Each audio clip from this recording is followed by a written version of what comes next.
New laptop. New address. Same old stuff. God damn, look at those columns. Look at those. Look at the size of Miscavige. Look at those fucking columns. Who do they get to build those columns? Because they are master craftsmen, whoever they are. And whether they are Scientologists or not, I say bravo. I mean, look at that. It just really strikes, it strikes a balance between, you know, golden age of Hollywood, Art Deco, futuristic, Star Trek. Good stuff. Here we have on the back, it's telling me 100 years attend the L. Ron Hubbard Centennial Celebration. 100 years since 1911, which I guess is the year that L. Ron Hubbard was born. Are we really celebrating his birth? I mean, he didn't make this shit up until, you know, midlife.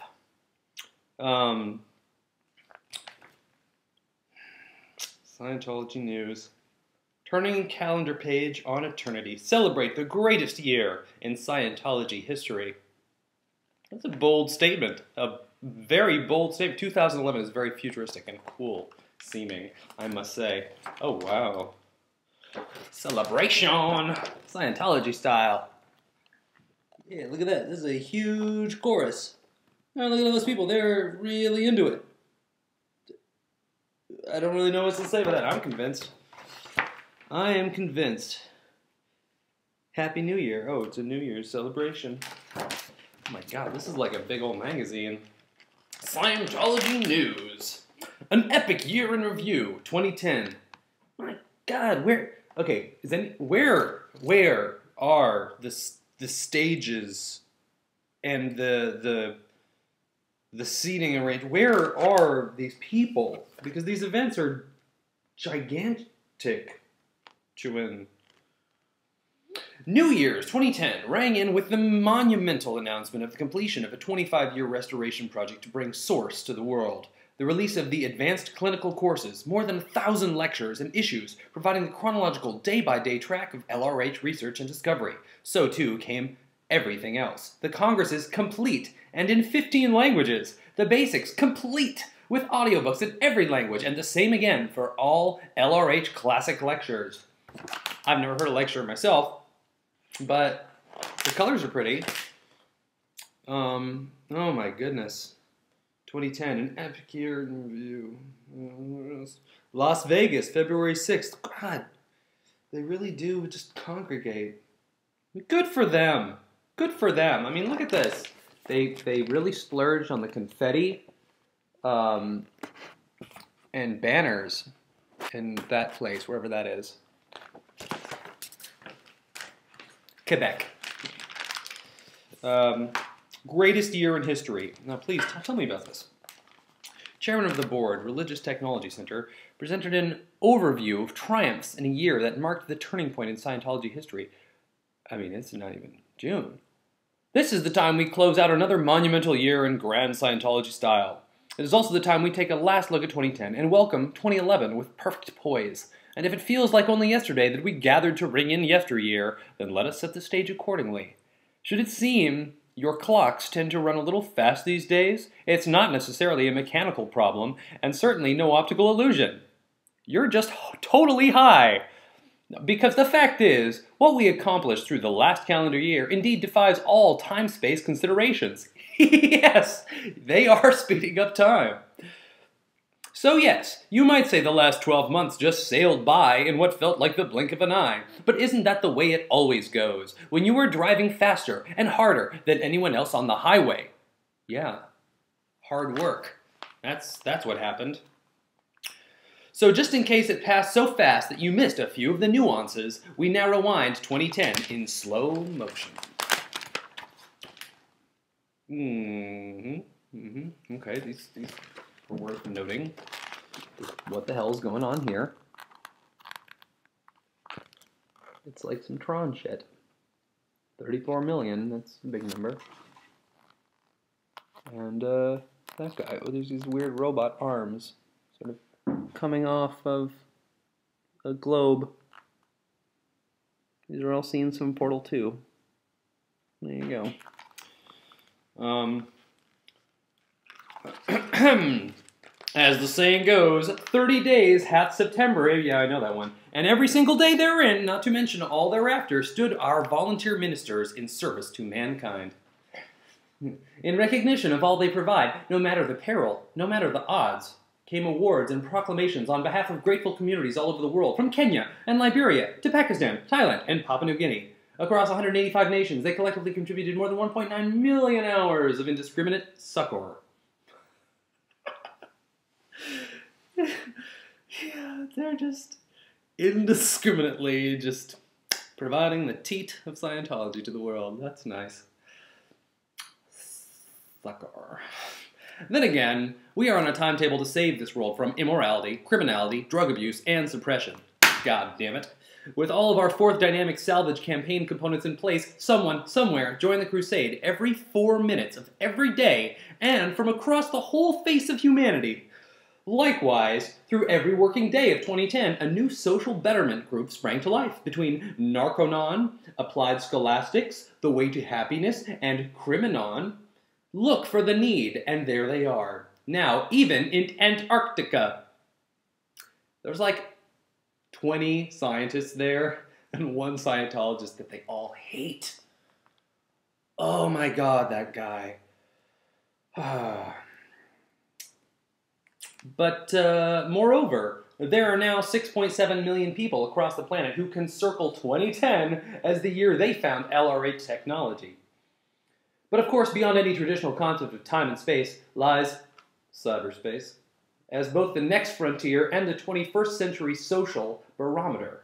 With all of our website content now translated into 15 languages, this is where we are all but synonymous with life. Meaning, if people are looking for help with relationships, marriage, integrity, and morality, not to mention religion, then the single most searched for site is now Scientology.org. And lest anyone wonder exactly what that means in terms of real time and real place, the answer is more than 95,000 online visitors each and every day from 37,000 cities world over. Now, I'm not a statistical man myself, so I don't care. Further, in terms of dissemination, this year was also won for 37 industry awards for Scientology public service announcements, documentaries, and films, very much including 2 awards to The Way to Happiness for Outstanding Screenwriter, which of course means L. Ron Hubbard. Who the fuck is giving awards to the Scientology movies? Let's get serious. For all that transpired throughout 2010, however, it is what began the year that will take us on out from here to eternity. The golden age of knowledge accomplished. To date, more than 92 million LRH books and lectures have been placed in public hands, which, yes, we know, you sell books.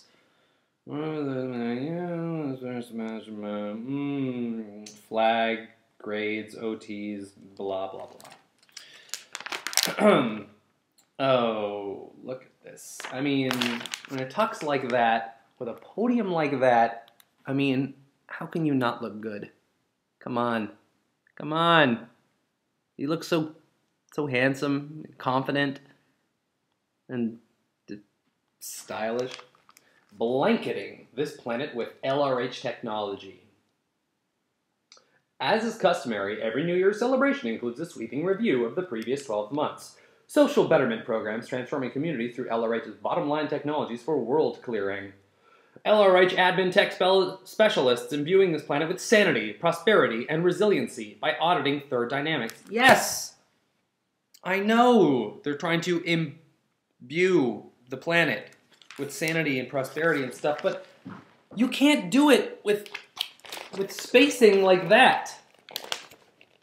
I mean, look at all that negative space. Who is laying out this crap? What's it down here? Your belief just goes there in the margins. That's what fills up that space. Yeah. Then again, the top field staff members manning those gates all along the bridge as escorts and ushers. Oh, you know, their terminology is starting to grate, I tell you. Oh, cool. Narconon, Colorado. Narconon. Narconon! What is Narconon? We know what Narconon is. It's a legendary year of salvaging lives. To appreciate the sheer scope of Narconon, which I believe is not affiliated with any Narcotics Anonymous organization, but just sounds a lot like it, but it's for getting off drugs, I believe. To appreciate the sheer scope of Narconon today, one has to walk a technical delivery line, at least as long as global drug corridors, and it all extends from the International Center at Arrowhead. Narconon Arrowhead's technical delivery unit has now trained 412 LRH drug rehabilitation specialists from 19 nations and 47 U.S. states. Quite in addition to its role as an international training ground, Arrowhead is also the world's largest private residential rehab facility. In that capacity, it has now graduated more than 3,700 drug-free lives, most of whom were heavy chemical cases no other rehab facility could touch. While in testament thereof, Arrowhead today holds 8 accreditations as a continuing educational provider for the entire professional rehab arena. That's why this calendar year also saw Oklahoma Governor Brad Henry declare February 19th as Narconon Arrowhead Day to honor the LRH entered the field of drug rehabilitation. Really? Really, Brad? Well, hey, you know, that's good. Being on drugs isn't good for people. Around people on drugs. Narconon.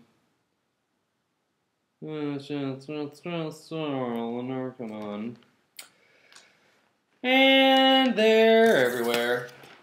Thereabouts. There's one near you. They're like Waffle Houses.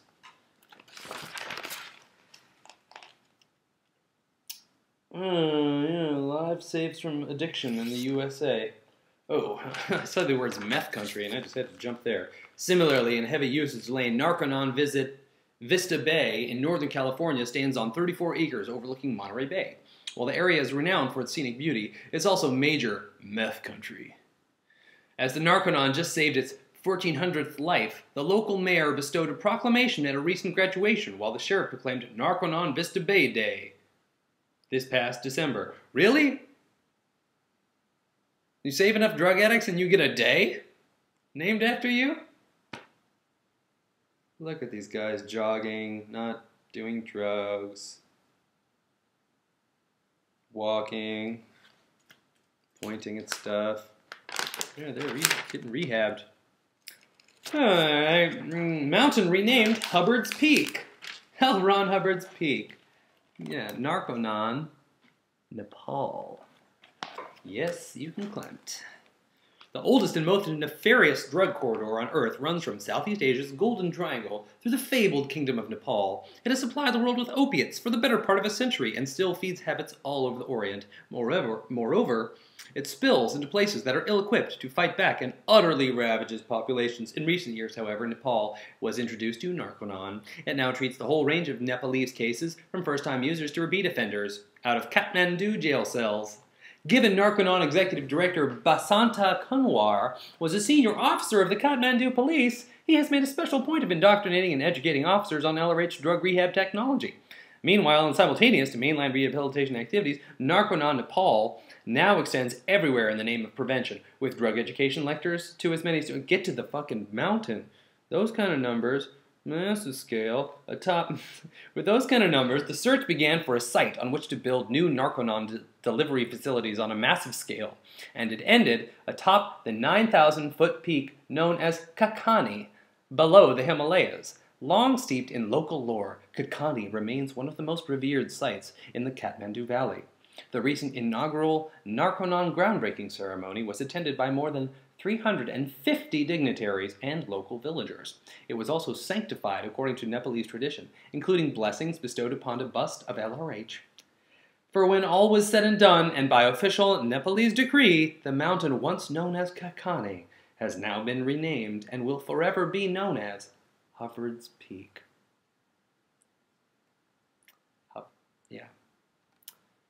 Hubbard's Peak. Congratulations. Rock.